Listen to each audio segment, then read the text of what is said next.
रोहित के जाने के बाद सिद्धार्थ ने उन सारी बुक्स को देखना शुरू किया। ऐसा नहीं था कि वो सुमन को खुश नहीं कर सकता था, लेकिन बिजनेस और प्यार दोनों में उतना ही फर्क होता है जितना जमीन और आसमान में होता है। बिजनेस में सिद्धार्थ जितना सक्सेसफुल था ना, प्यार में वो उतना ही अनसक्सेसफुल था। इसलिए इस बार वो कोई गलती नहीं करना चाहता था। ओह गॉड, ये रोमांस के दांव पेच सीखना तो शेयर मार्केट के एनालिसिस करने से भी कहीं ज्यादा मुश्किल है। सिद्धार्थ ने परेशानी से उन बुक्स को उलट पलट कर देखते हुए कहा। बुक पढ़ते हुए उसका ध्यान एक पॉइंट पर गया जिसमें लिखा था कि अगर आप अपने पार्टनर के साथ अपनी बॉन्डिंग को और मजबूत करना चाहते हैं ना, तो आपको उन्हें कुछ प्यार भरे निकनेम्स देने चाहिए। इससे दोनों के बीच प्यार और बढ़ता है। सिद्धार्थ ने परेशानी से अपना सिर पकड़ते हुए सोचा, सीरियसली निकनेम से प्यार बढ़ता है? उसने एक बार अपने फोन के कॉन्टैक्ट्स में जाकर सुनील का नंबर सर्च करके निकाला। सुनील का नंबर उसने स्टूपिड सुनील के नाम से सेव कर रखा था। वेल, अब बता रहा था कि इस नाम को चेंज करके वो उसकी जगह उसे कोई क्यूट से नाम से बुलाए। स्वीट सुनील कैसा रहेगा? सिद्धार्थ ने सोचा, मगर फिर उसी वक्त उसे कल दोपहर का इंसिडेंट याद आ गया जब उसके सामने करण सुनील को क्यूटी पाई कहकर बुला रहा था। सिद्धार्थ एक्सेप्ट तो नहीं करना चाहता था, लेकिन ये सच था कि करण का निकनेम उसके निकनेम से कहीं बेहतर था। बस उसने तुरंत अपने स्वीट से निकनेम को साइड कर दिया। अब तो उसे सुनील के लिए कुछ ऐसा नाम चूज करना पड़ेगा जिसकी बराबरी करण कभी ना कर पाए। करण के बच्चे, अब तो देख, सबसे पहले तो मैं तुझे तेरे इस निकनेम वाले गेम से ही हराऊंगा, बाकी सुनील तो पहले से ही मेरी है। सिद्धार्थ ने फोन में पुराने नाम को डिलीट कर सुनील का नंबर नए नाम से सेव कर लिया, डियर वाइफ। अपने फोन की तरफ प्राउडली देखते हुए सिद्धार्थ ने कहा, देख लिया, तू करण हो जा। मेरा निकनेम तेरे निकनेम से कहीं ज्यादा पावरफुल है। इस जन्म में तो क्या, अगले 7 जन्मों तक भी ना अब तो मेरा मुकाबला नहीं कर सकता। इसके बाद उसने संतोष के साथ अपना फोन वापस अपनी पॉकेट में रख लिया और वापस बुक पढ़ने लगा। जब भी उसे कोई काम का पॉइंट नजर आता था ना, तो वो उसे झट से अपनी डायरी में नोट कर लेता था। इस बुक में उसे ज्यादा कुछ काम तक नहीं मिला। ज्यादातर सजेशंस कुछ ऐसे ही होते थे जिन्हें लड़कियों को इंप्रेस करने के लिए पैसे खर्च करने की सलाह दी जाती थी, और वो ऑलरेडी देख चुका था कि सुनील के ऊपर पैसे खर्च करने का कोई असर नहीं होता था। वो बाकी लड़कियों के मुकाबले कुछ डिफरेंट थी। एक बुक में लिखा था कि लड़कियां स्ट्रॉन्ग लड़कों से जल्दी इंप्रेस हो जाती हैं। सिद्धार्थ ने तुरंत अपनी शर्ट की बाजू फोल्ड करते हुए अपनी मुट्ठियां कसते हुए एक बार अपनी मसल्स चेक की। नो डाउट वो एकदम फिट था। उसके फेस पर एक स्माइल आ गई।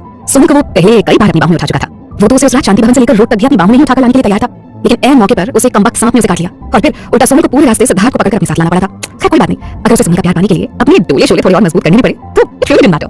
2 बुक्स पढ़ने के बाद सिद्धार्थ काफी थक गया था। उसने चेयर से उठकर अपनी बॉडी स्ट्रेच की। सीधे खड़े होने के बाद उसकी नजर सबसे पहले बुक से भरे उन 4 बड़े-बड़े बॉक्सेस के ऊपर पड़ी जिसे रोहित यहाँ छोड़ के गया था। कुछ सोचकर वो बॉक्सेस के पास चला गया। रोहित पिछले कई सालों से इन सारी बुक्स को पढ़ रहा था और फिर उसने कहा था कि वो सिद्धार्थ के लिए चुनकर सिर्फ अच्छी से अच्छी बुक्स लेकर आया है। इसका मतलब इनमें उसे काम का कुछ ना कुछ तो जरूर मिल जाएगा। मगर जब उनमें से कुछ बुक्स के टाइटल पर उसकी नजर पड़ी ना, तो हैरानी से उसकी आंखें फैल गई। एक हसीना 100 दीवानी, गरीब आशिक, किस्सा रात का, what the hell is this? ये सब पढ़ता रहता है रोहित सारा दिन। तभी मैं सोचूं, डे बाय डे इस आदमी का बिहेवियर इतना वेट क्यों होता जा रहा है? सिद्धार्थ ने झलाकर उन बुक्स को वापस बॉक्स में पटकते हुए कहा। उसने परेशानी से अपना सिर पकड़ते हुए एक नजर उन सारी बुक्स पर डाली। इतनी सारी बुक्स को पढ़ने में पता नहीं उसे कितने साल लग जाएंगे। फिर भी रोमांस का आईना है, उसकी आंखों पर एक मोटा सा चश्मा जरूर आ जाएगा। आखिर में उन बुक्स के ढेर में से उसने काफी सर्च करने के बाद एक बुक बाहर निकाली। उस बुक का टाइटल था स्वीट लव ऑफ सिद्धार्थ। उस बुक को देखकर सिद्धार्थ के चेहरे पर एक बड़ी सी स्माइल आ गई थी। क्या कमाल का कोइंसिडेंस था ना, उसका नाम भी तो सिद्धार्थ ही है। अब तो उसे ऐसा लग रहा था कि राइटर ने ये बुक स्पेशली उसी के लिए लिखी है। कहीं से तो उसे बुक को पढ़ने की शुरुआत करनी थी ना, तो क्यों ना इसी बुक से शुरुआत की जाए।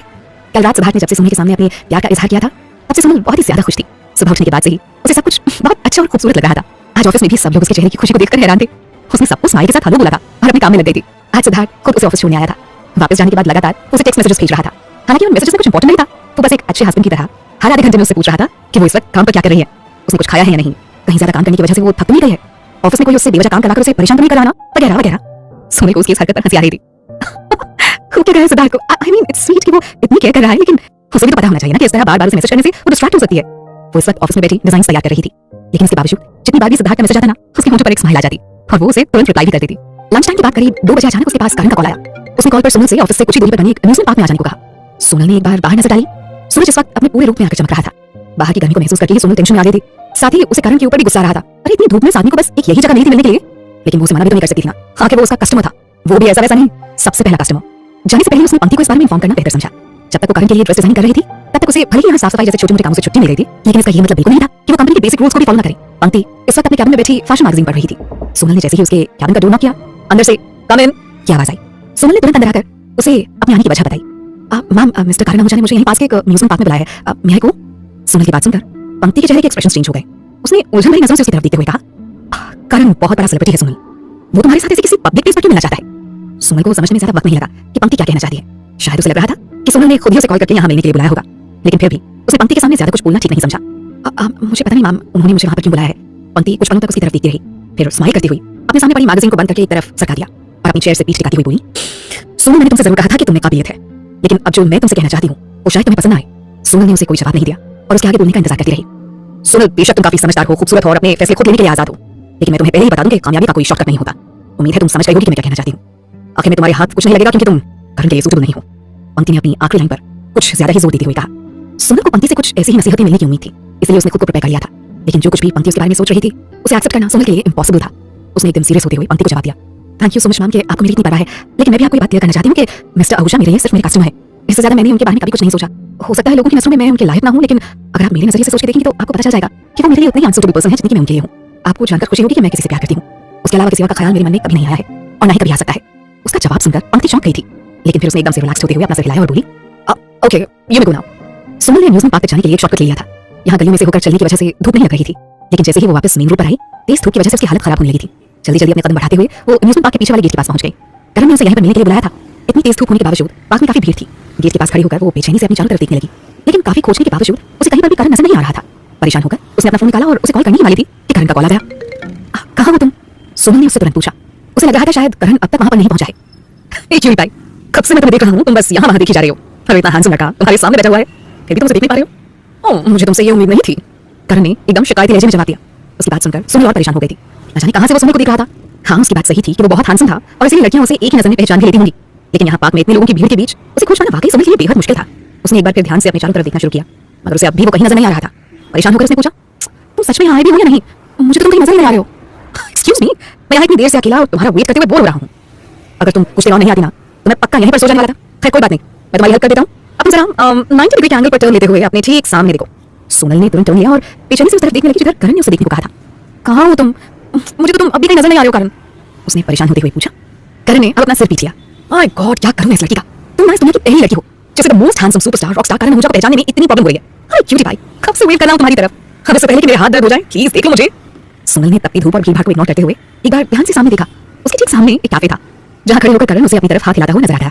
सुमन ने कॉल डिस्कनेक्ट किया और तेजी से उसकी तरफ बढ़ गई। पास आकर उसके सामने वाली चेयर पर बैठते हुए उसने एक नजर करण के ऊपर डाली। इस वक्त किसी गिफ्ट पैक से कम नहीं लग रहा था वो। उसने इस वक्त अपना जो खुलिया बना रखा था ना, उसमें दूर से तो क्या, उसे पास से भी पहचानना पॉसिबल नहीं था। उसने करण से भले ही कुछ नहीं कहा, लेकिन मन ही मन वो उसे जरूर कोस रही थी। इससे तो अच्छा हो तो बुर्का पहनकर आ जाता है। इतनी बड़ी हाथ लगा रखी है इसने कि इसके साथ साथ आसपास के दो लोगों के फेस इस हाथ से पीछे कवर हो जाएंगे। ऊपर से इतने बड़े सनग्लासेस और साथ में मास्क भी पहन रखा है। मैं तो क्या ऐसी हालत में अगर इसके खुद के माँ-बाप भी इसे देखेंगे ना तो पहचान नहीं पाएंगे। करण ने उसकी तरफ जूस का ग्लास रखाते हुए कहा, आज गर्मी कुछ ज्यादा ही है ना, ये लो ठंडा जूस पियो और चिल करो। मैं नहीं चाहता कि मेरी ग्रेट ग्रेट डिजाइनर गर्मी से यहाँ भी खुश हो जाए। धूप में चलकर आने की वजह से सुमन को भी प्यास लग रही थी, सो उसने भी बिना कुछ कहे चुपचाप ग्लास उठाया और सारा जूस पी गई। ग्लास वापस टेबल पर रखते हुए उसने पूछा, अच्छा अभी तुम्हें पता चल गया कि यहाँ कितनी गर्मी है, फिर भी तुमने मुझे इतनी गर्मी में यहाँ मिलने के लिए बुलाया है? करण ने हाँ में अपना सिर हिलाते हुए जवाब दिया। सुमन ने उसे कंफ्यूज होते हुए देखा तो उसने जवाब दिया, एक्चुअली आज मेरा बहुत मन हो रहा था कि इस अम्यूजमेंट पार्क में आकर खेलूं। कभी-कभी हम सब काम में इतना बिजी हो जाते हैं कि खुद के लिए वक्त ही नहीं निकाल पाते हैं, है ना? इसलिए मैंने सोचा कि क्यों ना अपनी क्यूटी भाई के साथ मिलकर अपनी बचपन की कुछ यादें ताज़ा कर लूं। उसने कोल्ड कॉफी का मग उठाया और स्ट्रॉ की मदद से उसे पीने लगा। एक्चुअली वो अपना मास्क नहीं उतारना चाहता था, उसे डर था कि कहीं उसे यहाँ कोई पहचान न ले। अचानक करण ने एक गोल घूमने वाली चूल्हे की तरफ इशारा करते हुए पूछा, हे तुम्हें उस पर बैठना अच्छा लगता है? अचानक करण ने एक गोल घूमने वाली चूल्हे की तरफ इशारा करते हुए पूछा, हे तुम्हें उस पर बैठना अच्छा लगता है ना? सुमन एकदम से चौंक गई। तुम्हें ये बात कैसे पता है? उसका सवाल सुनकर करण को खांसी आ गई थी, मगर उसने तुरंत खुद को संभालते हुए कहा, एक्चुअली हर लड़की को मेरे ग्राउंड पर बैठना बहुत पसंद होता है, सो मैंने बस गेस किया और देखो मेरा गेस सही भी निकला। तुम्हें भी ये पसंद है ना? सुमन ने उसे कोई जवाब नहीं दिया, वो बस उस झूले की तरफ देख रही थी जिस पर बैठकर बच्चे खुशी से गोल गोल घूमते हुए चला रहे थे। उसे उसके बचपन के दिन याद आने लगे थे। अक्सर वो अपने माँ-बाप के साथ ना यहाँ आया करती थी। यहाँ आने के बाद वो हमेशा जिद करके सबसे पहले मेरी ग्राउंड पर ही बैठा करती थी। उस पर बैठना सुमन को बहुत पसंद था। जब वो बहुत छोटी थी ना, तब वो दोनों भी उसके साथ ही इस झूले पर बैठते थे ताकि वो इस झूले से गिर ना जाए। लेकिन जब वो थोड़ी बड़ी हो गई तो वो अकेले ही उस पर बैठने लग गई थी। तब उसके पापा हमेशा वहाँ खड़े होकर उसकी पिक्चर्स लेते थे। अपने पापा को परेशान करने के लिए सुमन जानबूझकर पिक्चर्स लेते वक्त एकदम फनी से फेस बना लिया करती थी। बाद में उन पिक्चर्स को देखकर खूब हंसते थे। उसे आज भी याद था, उसके 9th बर्थडे पर उसके पापा ने प्रॉमिस किया था कि वो उसे लेकर इस अम्यूजमेंट पार्क में आएंगे और वो सब साथ में उसका बर्थडे सेलिब्रेट करेंगे। लेकिन उस दिन उनकी कोई बहुत इंपॉर्टेंट बिजनेस डील थी। सोनल के माँ और पापा दोनों ही एक साथ डील के लिए अपनी गाड़ी में ऑफिस जाने के लिए निकले थे। सोनल उनका घर पर ही इंतजार करती रही, लेकिन उस दिन के बाद वो फिर कभी घर वापस नहीं आ पाए थे।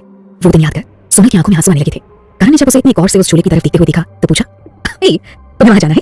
उसका सवाल सुनकर सोनल अपने ख्यालों से बाहर आ गई।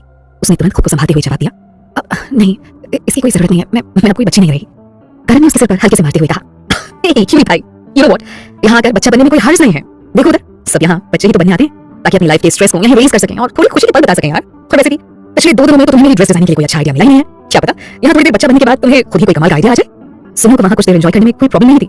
प्रॉब्लम उसे इस बात से थी कि इस जगह पर उसके बचपन की बहुत सारी यादें जुड़ी हुई थी और वो अब अपने अतीत के बारे में और ज्यादा कुछ सोचना नहीं चाहती थी। सो उसने तुरंत बात को बदलते हुए कहा, उसके लिए तुम्हें मुझे यहाँ सुबह या शाम के वक्त बुलाना चाहिए था। इतनी धूप में एंजॉयमेंट तो नहीं होगी मुझसे, लेकिन सिर दर्द जरूर होने लगेगा और फिर अगर तुम्हें किसी ने पहचान लिया तो तुम्हें प्रॉब्लम हो जाएगी। So let's go. मगर करण के ऊपर उसकी बातों का कोई असर नहीं पड़ा। उसने लापरवाही से जवाब दिया, मुझे क्या प्रॉब्लम हो सकती है, ऐसे कपड़ों में मुझे कौन पहचानेगा? और रही बात धूप की, तो मैंने सबसे बेस्ट क्वालिटी वाला सनस्क्रीन अपनी पूरी बॉडी पर यूज किया है और अब ये धूप मेरा कुछ नहीं बिगाड़ सकती। सो मैं यहाँ अच्छे से एंजॉय कर सकता हूँ। उसके बाद उसने सोनू को ऊपर से नीचे तक देखते हुए पूछा, बाय द वे तुम ऐसे ही क्यों आ गई? एटलीस्ट धूप से बचने के लिए सनग्लासेस तो पहन लिया होता। कब से ऐसे ही ओपनली धूप में घूम रही हो तुम? अरे तुम्हारी पूरी बॉडी टैन हो जाएगी। सच में बहुत केयरलेस हो तुम। सोनू ने उसे कोई जवाब नहीं दिया। करण ने अपना बैकपैक सामने टेबल पर रखते हुए कहा, भाई मेरा तो मन हो रहा है कि अपनी हाथ उठाकर तुम्हें पहना दूं, लेकिन अगर मैंने ऐसा किया तो कोई ना कोई तो मुझे जरूर पहचान लेगा, और भाई मैं इतना बड़ा रिस्क लेने वाला तो नहीं। कहते हुए उसने अपना बैकपैक खोला और उसमें से सनस्क्रीन की बॉटल बाहर निकालकर उसके सामने रख दी। ये लो, इसे अपने विजिबल बॉडी पार्ट्स पर लगा लो, इससे तुम्हारी स्किन टैन नहीं होगी। सोनल ने एक बार अपने सामने रखी उस ब्रांडेड सनस्क्रीन की तरफ देखा और फिर वापस करण की तरफ सरका दिया। No thank you. करण ने उसे एकदम हैरानी से देखा और फिर थोड़ी नाराजगी से उसे वापस सोनल की तरफ सरकाते हुए बोला, तुम क्या चाहती हो क्यूटी भाई, मैं ये सनस्क्रीन खुद तुम्हें जबरदस्ती लगा दूं? करण की बात सुनकर हैरानी से सोनल की आंखें फैल गई थी। ये आदमी पागल वागल हो गया क्या? एक सिद्धार्थ क्या कम था उसकी जिंदगी में जो अब ये भी मिल रहा है उसे? उसने वापस सनस्क्रीन की बोतल उसकी तरफ सरकाते हुए कहा, मैंने कहा ना इसकी कोई जरूरत नहीं है, मैं ऐसे ही ठीक हूं। Are you sure? करण ने कंफ्यूजन से उसकी तरफ देखते हुए पूछा। 100%। ओके। कहते हुए करण ने सनस्क्रीन की बोतल वापस अपने बैग में डाल ली। आज तक मैंने किसी लड़की को अपनी स्किन के लिए इतना केयरलेस नहीं देखा। इतना कहते हुए वो खड़ा हो गया। उसने बैकपैक को वापस अपनी पीठ पर टांग लिया और सोनल के सामने हवा में 2 टिकट्स लहराते हुए बोला, okay then let's go miss rough and tough. Sonal भी तुरंत अपनी जगह से उठकर खड़ी हो गई और उसके पीछे चलने लगी। ये तुम मुझे बार-बार अलग-अलग निकनेम्स क्यों देते रहते हो? तुम मुझे सोनल कहकर भी तो बुला सकते हो ना। सोनल उसकी अजीब सी निकनेम से थोड़ा चिढ़ गई थी। मिस एंटोन तक तो ठीक था, लेकिन ये क्यूटी पाई और ये मिस रफ एंड टफ, उफ, कहां से लाता है ये आदमी इतनी क्रिएटिविटी? Oh really? करण ने तेजी से आगे बढ़ते हुए जवाब दिया, मुझे तो पता भी नहीं चला कि कब मैंने तुम्हें निकनेम्स दे दिए। वैसे देखा जाए तो इनमें से एक भी निकनेम गलत नहीं था। ये सारे निकनेम्स एक्चुअली तुम पर सूट करते हैं। कहते हुए करण को हंसी आ गई। और फिर निकनेम्स देने से रिलेशनशिप और स्ट्रांग होता है, तुम्हें नहीं पता? Oh really? निकनेम्स देने से रिलेशनशिप स्ट्रांग होता है? मगर मिस्टर करण अनुजा, तुमसे अपनी रिलेशनशिप यहां मजबूत करना कौन चाहता है? सोनल मन ही मन उसके ऊपर छला रही थी। उसने थोड़ी नाराजगी से करण की तरफ देखते हुए कहा, देखो अब अगर तुमने और कोई निकनेम मुझे दिया ना तो क्या? करण ने सरप्राइज होते हुए उसकी तरफ देखा। तो मैं भी तुम्हें कोई निकनेम दे दूंगी। सोनल ने थोड़ी गुस्से से उसे देखते हुए जवाब दिया। मगर उसकी बात सुनकर करण को जोर की हंसी आ गई। उसने हंसते हुए कहा, वेरी गुड डिसीजन क्यूटी भाई, मैं भी यही चाहता हूं। वैसे क्या कहकर बुलाओगी तुम मुझे? Mister handsome? उसकी बात सुनकर सोनल बुरी तरह चढ़ गई थी। उसने तो सोचा था कि वो करण को कोई ऐसा निकनेम दे देगी जिसे सुनकर वो चिढ़ जाएगा और उसे तरह तरह के निकनेम्स देना बंद कर देगा, लेकिन हुआ उसका बिल्कुल उल्टा। भीड़ में सबसे धक्के खाते हुए वो दोनों भी अब अम्यूजमेंट पार्क के अंदर आ चुके थे, लेकिन उन दोनों को नहीं पता था कि वहां कोई तीसरा शख्स भी मौजूद था जो लगातार उन दोनों के ऊपर अपनी नजर बनाए हुए था। रोहित। आज एक बार फिर से डिटेक्टिव रोहित बना हुआ था। सोनल या करण उसे देख न ले, इसलिए वो खुद भीड़ में छिपते छिपाते उन दोनों का पीछा कर रहा था। ऑफ कोर्स वो इस बात का भी पूरा ख्याल रख रहा था कि उन दोनों पर नजर रखने के चक्कर में कहीं वो किसी के ऊपर गिर ना जाए। आखिर कोई आसान काम थोड़ी है किसी की जासूसी करना। अचानक उसने देखा कि करण सोनल का हाथ पकड़कर उसे लगभग खींचता हुआ एक तरफ ले जा रहा है।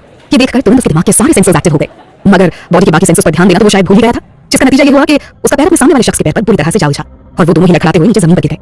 ये सब इतनी जल्दी में हुआ ना कि रोहित को संभालने तक का भी मौका नहीं मिला। I am really sorry sir. हड़बड़ाहट में रोहित के मुंह से निकला। अगर रोहित सिर्फ गिरा होता तो शायद कोई बात नहीं थी, लेकिन जिस पोजीशन में वो गिरा था ना, वो डेफिनेटली बहुत डेंजरस थी। गिरने के बाद वो आदमी रोहित के नीचे आ गया था। इस वजह से रोहित उसका चेहरा नहीं देख पाया था। खुद को संभालने की कोशिश में उसका बायां हाथ उसके पैर पर जा लगा था और सिर उसके सीने से जा लगा था। और इसी के साथ उसकी समझ में आ गया था कि जिस शख्स को वो इतनी देर से भाई साहब समझ रहा था एक्चुअली वो कोई बहन जी थी। और इस एहसास के साथ ही रोहित के दिल की धड़कनें तेज होने लगी थी। उसने जल्दी से उठने की कोशिश की, लेकिन वो इस कदर नर्वस था कि उठने की कोशिश में उसका पैर फिसला और एक बार फिर से उसका चेहरा उसी जगह जाकर टकराया।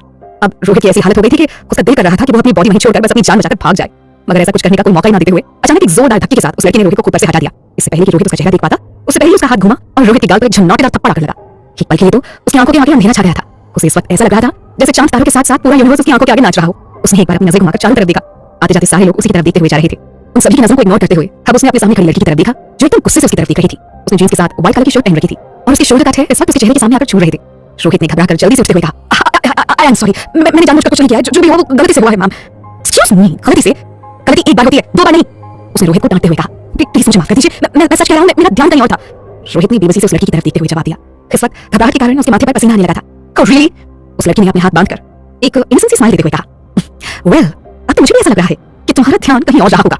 इतना कहने के बाद उसके चेहरे पर एक शरारत से भरी मुस्कान आ गई थी। रोहित ने घबराते हुए एक बार उसकी तरफ देखा। न जाने क्यों उसे इस लड़की के इरादे ठीक नहीं लग रहे थे। वो धीरे धीरे एक एक कदम बढ़ाते हुए उसके करीब आती जा रही थी। रोहित की समझ में ही नहीं आ रहा था कि आखिर लड़की करना क्या चाहती है।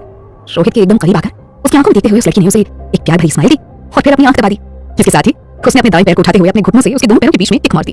रोहित को ऐसा लगा जैसे सैकड़ों बिजलियां एक साथ उसके ऊपर गिर गईं। दर्द के मारे उसका पूरा फेस लाल हो गया था। उसने हैरानी से उस लड़की की तरफ देखा। उस लड़की ने तुरंत अपने दोनों हाथ उठाते हुए माफी मांगने वाले अंदाज में जवाब दिया, उप्स, आई एम सो सॉरी, वो क्या है ना कि गलती से मिस्टेक हो गई, वो मेरा ध्यान कहीं और था ना। अपने दर्द को किसी तरह दबाते हुए रोहित ने अपनी चारों तरफ देखा। आसपास खड़ी लड़कियां उसे ऐसे देख रही थी जैसे वो कोई लूफर हो। रोहित इस वक्त एम्बैरेसमेंट से मारा जा रहा था। सिद्धार्थ ने उसे सोने के ऊपर नजर रखने का काम देते हुए कहा था कि वो उसे अपने लिए लड़की खोजने का एक मौका दे रहा है। इस काम को करते हुए उसे लड़कियों से मिलने का मौका मिलेगा और क्या पता उसे वहीं कोई लड़की मिल जाए जिसकी अब तक वो तलाश कर रहा था। लेकिन उसे मिला क्या? जिंदगी में पहली बार किसी लड़की ने उसके ऊपर इस तरह बदतमीजी करने का इल्जाम लगाया था। उससे जो हुआ वो गलती से हुआ था, लेकिन उस लड़की ने तो जानबूझकर उसे इतनी बेरहम तरीके से सजा दी थी कि वो ठीक से खड़ा भी नहीं हो पा रहा था। अचानक कुछ दूर पर खड़ी लड़की ने उस लड़की को पुकारा, शालू, वहां क्या कर रही है? इधर आजा, तुझे कुछ दिखाना है, अभी आई। उस लड़की ने पीछे मुड़कर उन्हें इशारा करते हुए जवाब दिया। उसके बाद रोहित की तरफ पलटते हुए उसने कहा, शक्ल देखो अपनी, दिखने में किसी अच्छे घर के लगते हो, भीड़ में घुसकर लड़कियों के साथ इस तरह की हरकतें करते हुए तुम्हें शर्म नहीं आती? शुक्र मनाओ कि मैं तुम्हें ऐसे ही जाने दे रही हूं। तो बार अगर मैंने तुम्हें किसी लड़की के साथ ऐसा कुछ भी करते हुए देख लिया ना तो छोड़ूंगी नहीं मैं तुम्हें। कहते हुए उसने एक हाथ से अपने चेहरे के सामने आए बाल को पीछे किया और गुस्से में रोहित को आंखें दिखाती हुई अपनी दोस्तों की तरफ बढ़ गई। रोहित ने किसी तरह सीधे खड़े होते हुए अब उस तरफ देखा जिधर वो लड़कियां गई थी। पीछे से वो उन्हें तब तक देखता हुआ जा रहा था जब तक कि वो उसकी नजरों से गायब नहीं हो गई। उसके दिमाग में अब एक ही नाम गूंज रहा था, शालू। और फिर आज जो कुछ भी हुआ था उसके बाद शायद ये नाम उसे जिंदगी भर याद रहने वाला था। उसके जाने के बाद सुमित को मन में एक झटका सा लगा। इन सबके बीच वो सुमित को तो भूल गया था। उसने जल्दी से उस तरफ देखा जहां थोड़ी देर पहले सुमित और करण साथ बैठे हुए थे, लेकिन अब वहां कोई नजर नहीं आ रहा था। ये देखकर उसने परेशानी में अपना सिर पकड़ लिया। ओह गॉड, इतनी भीड़ में कहां ढूंढूं सुमित जी को? लेकिन उसे कैसे भी करके सुमित को ढूंढना तो था ही, वरना सिद्धार्थ उसे वापस ऑफिस में घुसने भी नहीं देगा। बिना कुछ सोचे समझे उसने एक तरफ दौड़ लगा दी।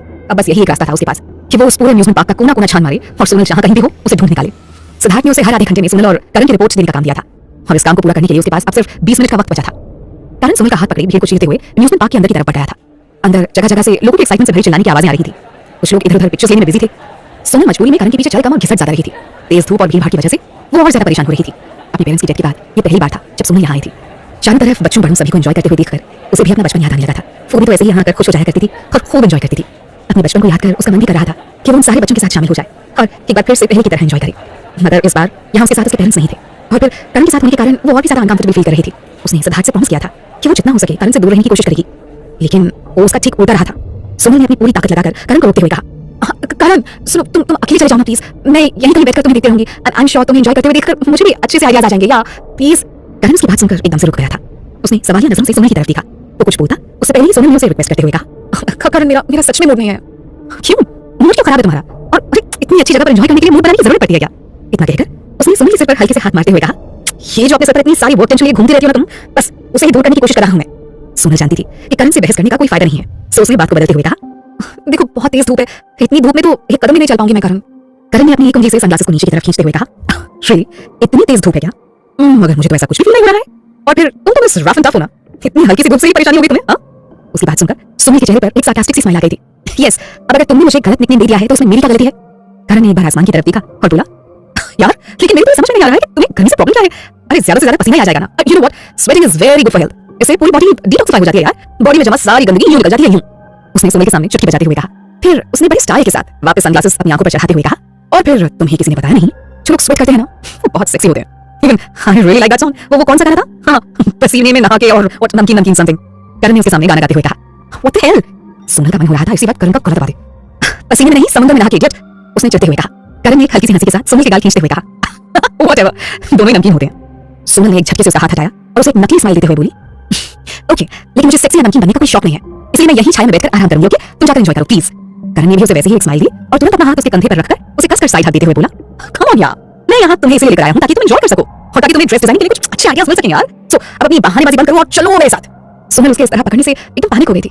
क्या कर रहे हो? छोड़ो मुझे, छोड़ो। उसने खुद को छुड़ाने की कोशिश करते हुए कहा, लेकिन बजाय उसे छोड़ने की करण ने अपनी पकड़ और मजबूत कर दी। अरे व्हाट्स रॉन्ग इन दिस? कितना तो चलता है यार, अरे उधर देखो, सब लोग ऐसे घूम रहे हैं ना। करण ने भीड़ की तरफ इशारा करते हुए कहा, मेरे साथ ये सब नहीं चलेगा करण, और वो सब एक दूसरे को जानते हैं, लेकिन तुम मेरे लिए अभी हम लोग होंगे, इसलिए प्लीज अपना हाथ हटाओ। सुमित ने परेशान होकर खुद को छुड़ाते हुए कहा, लेकिन अचानक करण ने उसकी तरफ घूमते हुए उसकी आंखों में आंखें डालकर एकदम सीरियस होते हुए जवाब दिया, मुझसे ज्यादा और कौन जान सकता है तुम्हें? फिर भी मैं तुम्हें अनून लगता हूँ। सुमित अचानक उसके सवाल से शॉक्ड हो गई थी। तुम कहना क्या चाहते हो? मैं तुमसे पहली बार मिल रही हूँ करण। मगर करण ने उसके सवाल का कोई जवाब नहीं दिया और उसे पकड़कर खींचते हुए मेरी ग्राउंड के पास ले गया। वहां पास में आइसक्रीम का एक स्टॉल लगा हुआ था। करण ने उसका हाथ छोड़ा और तेजी से स्टॉल के अंदर चला गया। कुछ ही पलों के बाद जब वो वापस आया तो उसके हाथ में आइसक्रीम थी। सुमित ने एक बार हैरानी से उसकी तरफ देखा और फिर एक बार उसके हाथ में पकड़ी आइसक्रीम को। हालांकि धूप काफी तेज थी और इतनी देर तक करण के साथ चलते चलते उसका गला भी सूख गया था, लेकिन फिर भी सुमित ने नाराज होते हुए उससे अपनी नजरें फेर ली। करण को उसकी नाराजगी देखकर हंसी आ रही थी। उसने अपने कदम बढ़ाए और आकर सुमित के ठीक सामने आकर खड़ा हो गया। सुमित ने अभी उसकी तरफ नहीं देखा तो करण ने जबरदस्ती झुककर उसकी आंखों में देखने की कोशिश करते हुए कहा, ए क्यूटी भाई, अब तक नाराज हो गया मुझसे? क्या यार, कितना गुस्सा करती हो तुम मुझ पर? सुमित ने परेशान होकर अपनी नजरें उठाकर उसकी तरफ देखा और एकदम सीरियस लहजे में बोली, देखो करण, जहां तक मुझे याद है तुम्हें मुझसे मिले हुए सिर्फ 2 दिन ही हुए हैं। You want to be my friend, so please तुम ये सब मत करो। I get really uncomfortable. Okay? Sumit ने अपनी पूरी लाइफ में कभी किसी लड़के से दोस्ती तक नहीं की थी। नमन के साथ भी वो भले ही इतने साल रिलेशनशिप में रही थी, लेकिन उसके साथ भी उसने हमेशा एक दूरी बनाकर रखी थी, स्पेशली पब्लिक प्लेस पर तो उसने कभी भी नमन का हाथ तक नहीं पकड़ा था। और ये करण, ये तो उसके साथ ऐसे बिहेव कर रहा था जैसे वो दोनों चलीबाजीज हों। भले ही सिद्धार्थ उसके साथ इस वक्त नहीं था, लेकिन फिर भी सुमित को उसके लिए बहुत बुरा लग रहा था। उसे ऐसा लग रहा था जैसे वो सिद्धार्थ को धोखा दे रही है। इतना सुनने के बाद अब करण भी एकदम सीरियस हो गया था। उसने अपने सनग्लासेस नीचे उतार दिए। सुमित उसकी इस हरकत से थोड़ा चौंक गई थी, कहीं कोई उसे यहाँ पहचान न ली, लेकिन करण ने इस बात की कोई परवाह नहीं की। उसने एकदम सीरियसली सुमित की आंखों में आंखें डालते हुए कहा, ऐसा कैसे कह सकती हो तुम? मेरा दिल तोड़ दिया तुमने। मुझे तो लग रहा था कि हम फ्रेंड्स हैं। करण ने एकदम साथ होते हुए कहा, देखो अगर तुम ये सब अजीब सी हरकतें करना बंद कर दो तो हम अब भी फ्रेंड्स बन सकते हैं। सुमित ने अब थोड़ी नरमी दिखाते हुए कहा। उसकी बात सुनकर करण ने थोड़ी डिसअपॉइंटमेंट के साथ उसकी तरफ देखते हुए कहा, ऑल राइट, यार लड़कियां ऐसी हाइपरक्रिटिकल होती हैं क्या? आई मीन सबका तो मुझे पता नहीं, पर तुम तो हमेशा से ऐसी हो। उसकी बात सुनकर सुमित बुरी तरह चौंक गई थी। हमेशा से? आखिर कब से जानता है करण उसे? उसने सवालिया नजरों से करण की तरफ देखते हुए पूछा, क्या मतलब है तुम्हारा? नथिंग कहते हुए करण ने बोरिंग सा चेहरा बनाया और सुमित के हाथों में आइसक्रीम देते हुए बोला, इससे पहले कि ये पिघल जाए खा लो इसे। मुझे पता है गला सूख रहा है तुम्हारा। सोनल थोड़ी उलझन में जरूर थी, लेकिन इस बार उसने करण की बात का कोई विरोध नहीं किया और चुपचाप आइसक्रीम उसके हाथ से लेकर रैपर खोलने लगी। तभी अचानक करण ने उसके हाथ से आइसक्रीम छीन ली। सोनल एकदम से शॉक हो गई थी। करण ने झटके से उसका रैपर निकाला और जल्दबाजी में आइसक्रीम खुद रखकर रैपर उसके हाथ में थमा दिया। सोनल ने चिढ़ते हुए उसकी तरफ देखा। ये क्या मजाक है? करण को अब अपनी गलती का एहसास हुआ तो उनसे हंसी आ गई। ओह सॉरी, जल्दबाजी में मुझे ध्यान ही नहीं रहा, कहते हुए उसने सोनल को आइसक्रीम दे दी और उसके हाथ से रैपर लेकर डस्टबिन में डाल दिया।